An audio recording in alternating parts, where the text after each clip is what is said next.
Here we're given a square wave, f of theta, that repeats itself every 2 pi. So it's a from 0 to pi, and then negative a from pi to 2 pi. So we have a function of theta, and we want to represent that as a sum of sines and cosines. So that's the Fourier series that we're given up here.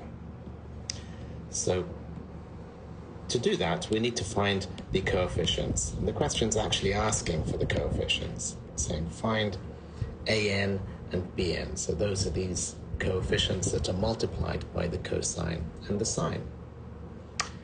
And we have expressions for that. So we can write the expression for an. So for part 1, an is simply the integral, or 1 over pi, times the integral from 0 to 2 pi of f of theta times cosine n theta d theta. And the question is asking for the formula. So that is the formula. It's also asking for bn. Bn is the same, but it's the coefficient for the sines. So that's 1 over pi, 0 to 2 pi, the integral of f of theta multiplied by sine n theta d theta. So that's part 1. The question then goes on to say calculate these coefficients, and it's telling you what to use for theta. But let's do everything in terms of theta and then worry about t and omega naught. So we can actually find an and bn simply by looking at our function, first observing that our function f of theta looks like an odd function. So f of theta is odd because f of minus theta equals minus f of theta. So there's this symmetry, this odd reflection around the origin. So it looks almost like a sine wave. So it's clearly odd. So f of negative theta is the negative of f of theta. And because it's odd, because it looks like a sine wave, then it's only going to have sine coefficients. So the cosine coefficients are going to be 0 because cosine is even. So we can say it's odd, therefore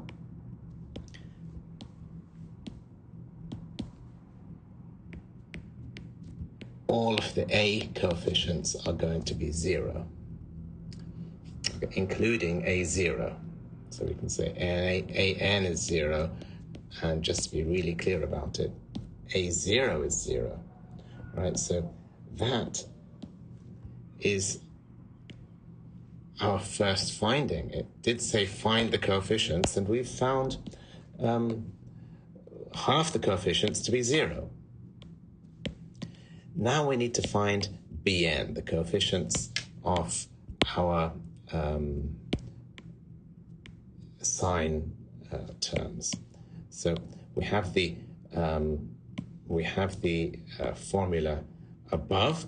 We just need to replace, instead of f of theta, we need to replace what it is. And we know that f of theta is either a or negative a. So it's a from 0 to pi and negative a from pi to 2 pi. So I can simply divide my integral into 2. So I'll have an integral from 0 to pi and another version of the same integral from pi to 2 pi. So 1 over pi integral from pi to 2 pi f of theta sine n theta d theta. So we're allowed to split our integrals. But now what we do is we replace f of theta for this section and that section with two different values. So f of theta for the first section is going to be a, and for the second segment from pi to 2 pi, it's going to be negative a.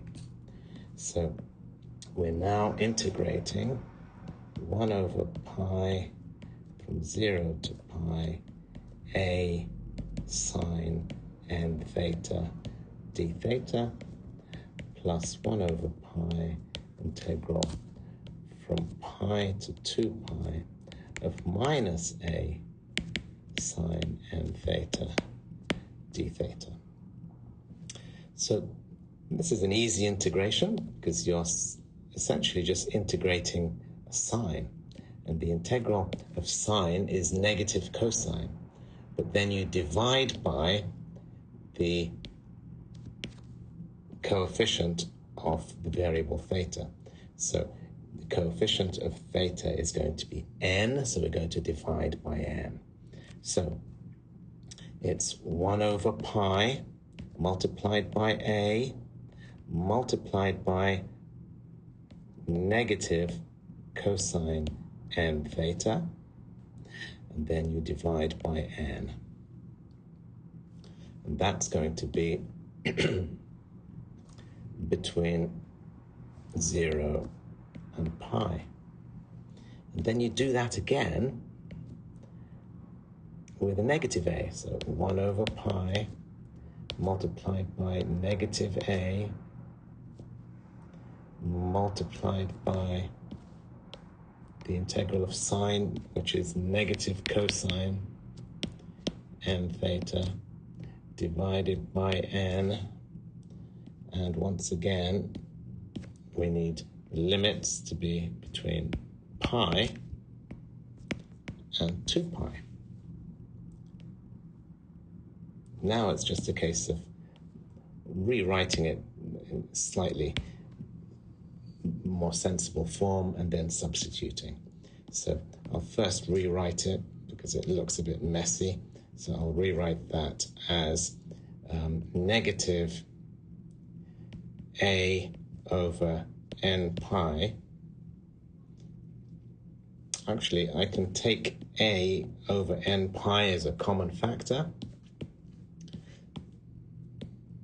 and then simply have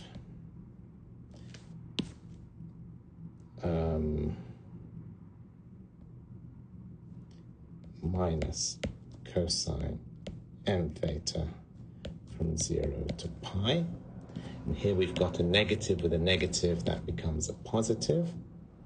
So I have a plus, and again, let's just take a over n pi out, and then you've got this time cosine n theta between pi and 2 pi. Now it's just a case of substituting your two limits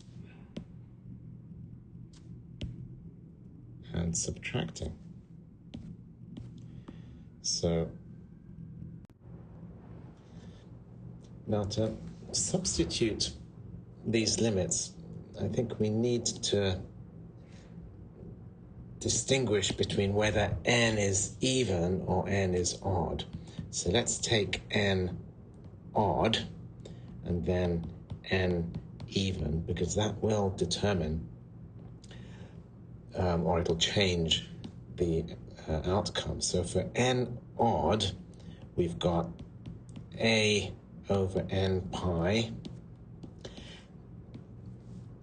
Now, cosine of n pi for an odd value of n, that's n is 1, 3, 5, is going to be negative 1.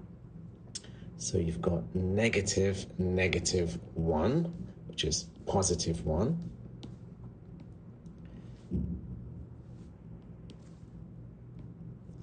Minus cosine of 0. Now that doesn't matter if n is odd or even. Cosine of 0 is 1, and because we have a negative sign, it's going to be negative 1, so that's 1 plus 1. And then if we carry on, we have plus a over n pi. And again, cosine n times 2 pi. Now, if n is odd, then we're going to have, because of the 2, it's going to be an even multiple of pi anyway. So that's going to give us 1. And then you subtract an odd multiple of pi. So it's cosine n theta. Theta is pi, and n is an odd number, so it's 1, 3, or 5. So if you think of cosine 1 pi, that's negative 1. And you've got negative 1, so that gives you positive 1. And if you simplify that, that gives you 1, 2, 3, 4a over n pi. So that's a result. That is our Bn for odd values of n. Let's do the same for even values of n. So for even values of n,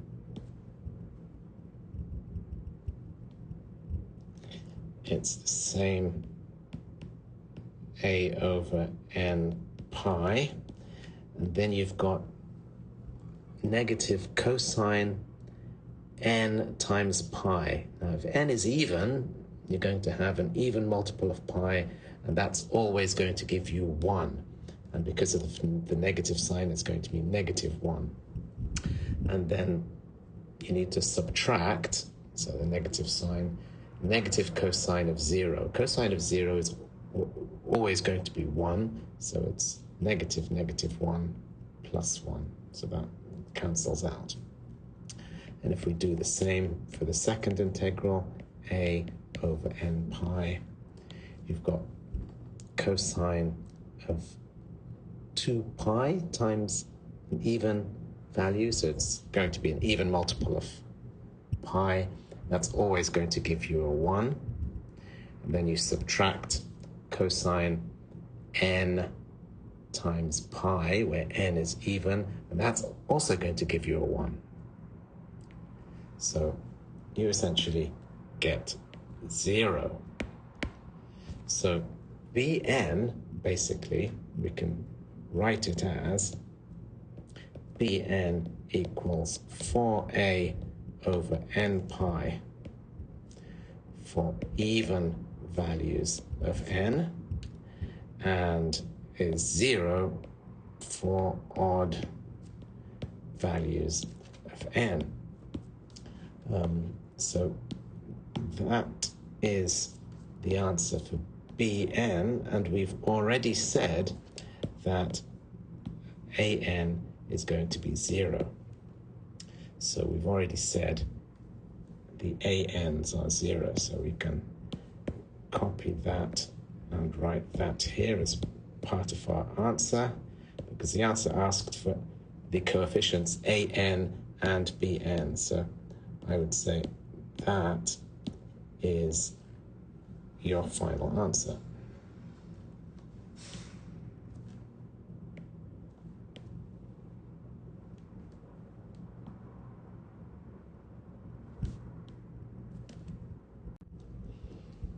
The question goes on to say, find the second and third harmonics, right?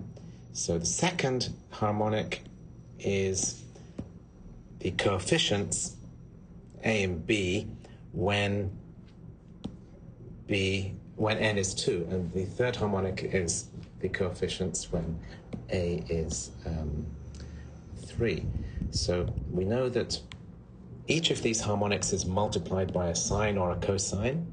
So the b's are multiplied by sines. So the second harmonic will be b2 multiplied by sine 2 theta. Third harmonic will be b3 multiplied by sine 3 theta. The nth harmonic will be bn multiplied by sine n theta. So for b2, 2 is even, and we know for even values, the even values of n, bn is 0. So we can simply say that this is going to be 0. b2, or the second harmonic, is going to be 0 because 2 is even. So that was easy.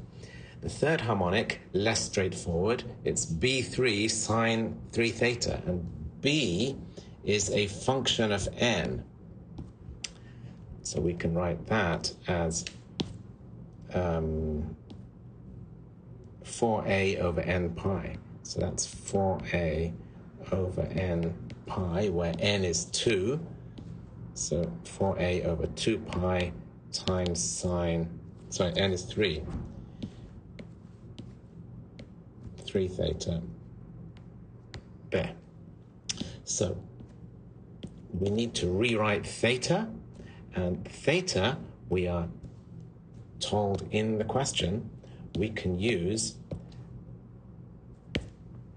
2 pi x over t, and t is the period, that is how long it takes to repeat itself. In this case, t is going to be 2 pi. So theta is 2 pi x over 2 pi. So theta is simply x. So I can now write my third harmonic as 4a over 3 pi times sine 3x.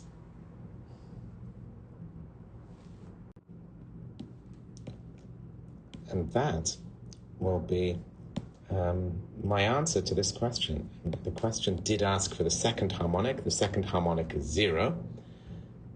So I can write that as well. So I'll say second harmonic is 0. And the third harmonic is 4a sine 3x over 3 pi. And that is your final answer.